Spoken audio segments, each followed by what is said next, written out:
یہ لو میری سنت، یہ لو میرا قرآن، یہ لو میری سنت۔ الحمدللہ وکفا وسلام علی عبادہ الذین اصطفى، اللہم صل علی سیدنا محمد وعلی آل سیدنا محمد وبارک وسلم۔ انسان کی تخلیق کا اصل مقصد اللہ رب العزت کی رضا کا حاصل کرنا ہے، اور اس کا طریقہ اور اس کے حاصل کرنے کا طریقہ وہ علم و عمل ہے،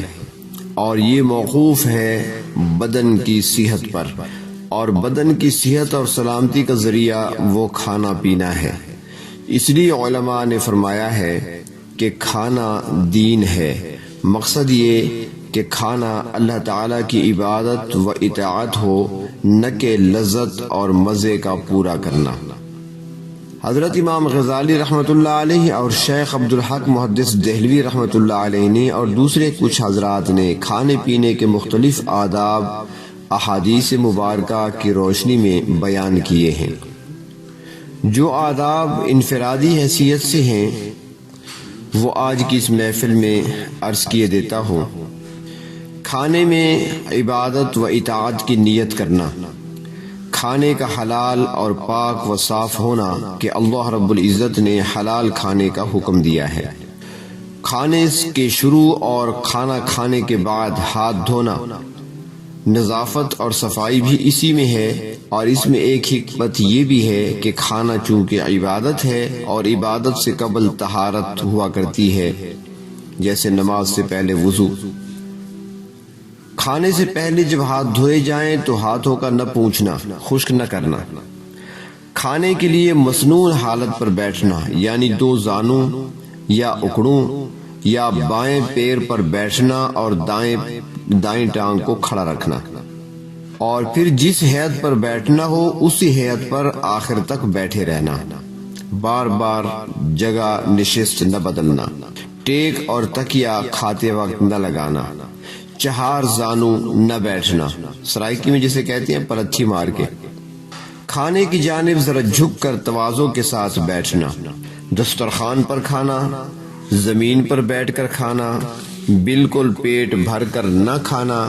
جو کھانا وقت پر میسر آ جائے اس کو رغبت سے کھانا، صرف روٹی ہو تو صبر و شکر کے ساتھ کھا لینا، دال یا سالن کا انتظار نہ کرنا، عمدہ لذیذ غذاؤں کے اہتمام میں نہ پڑنا، نماز سے پہلے کھانے سے فارغ ہو جانا، کھانے میں کسی کو ساتھ شریک کر لینا کہ اس میں برکت ہوتی ہے، نوالا کھانے کا چھوٹا لینا اور ٹھیک طرح سے اس کو چبانا، کھانے کی برائی بیان نہ کرنا، رغبت نہ ہو یا پسند نہ آئے تو عیب نہ بیان کیا جائے بلکہ چھوڑ دیا جائے، کھانا اپنے سامنے سے اور قریب سے کھایا جائے، روٹی اس طریقے پر نہ کھائی جائے کہ بیچ کی تو کھا لے اور کنارے چھوڑ دے، زیادہ گرم کھانا ہو تو اس کو نہ کھائے، گرم کھانے میں پھونک نہ مارے بلکہ ٹھہر جائے کہ کھانے کے لائق ہو جائے تو پھر اس کو استعمال میں لایا جائے، کھانے میں جو چیز عمدہ اور لطیف ہو پہلے اسے کھائے، کھجور وغیرہ کھا کر گٹھلیوں کو اسی برتن میں نہ ڈالے جس میں کھا رہا ہے بلکہ کسی اور جگہ ڈال دے، گٹھلیوں کو یا بیج کو منہ سے نہ پھینکے بلکہ منہ سے نکال کر ہتھیلی کی پشت پر رکھ کر پھینکے، یہ مسنون طریقہ ہے۔ بائیں ہاتھ کی ہتھیلی کی پشت یعنی بائیں ہاتھ کی انگلیوں کی پشت پر کھاتے وقت بالکل خاموش اور ساکت نہ رہے بلکہ ضرورت کے مطابق گفتگو کرتا رہے، روٹی کے اوپر سالن کا برتن نہ رکھے، اگر انگلیوں پہ سالن لگ گیا ہے تو روٹی سے اسے صاف نہ کرے، کھانے کے درمیان پانی نہ پیا جائے، اگر پانی پینا ہے گلاس پکڑنا ہے اور انگلیاں کھانے سے آلودہ ہیں تو ان کو پہلے چاٹ لیا جائے، پانی ٹھہر ٹھہر کر پینا چاہیے، پانی 3 سانس میں پینا چاہیے، پانی کے درمیان یعنی پانی پینے کے درمیان ڈکار یا سانس نہ لیا جائے، پانی پینے سے قبل اس کو دیکھ لیا جائے کہ اس میں کوئی تنکا وغیرہ نہ ہو،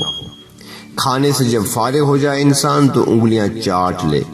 اور انگلیوں کو اس ترتیب سے چاٹے کہ پہلے بیچ والی انگلی جو بڑی انگلی ہے پھر شہادت والی انگلی، پھر انگوٹھا، کیونکہ کھانا 3 انگلیوں سے ہی کھایا جاتا ہے اور بہتر ہے کہ 3 انگلیوں سے ہی کھایا جائے۔ البتہ اگر ضرورت پڑ جائے تو اجازت ہے، جیسے چاول وغیرہ 3 انگلیوں سے نہیں کھائے جاتے، 5 انگلیوں کی ضرورت پیش آتی ہے۔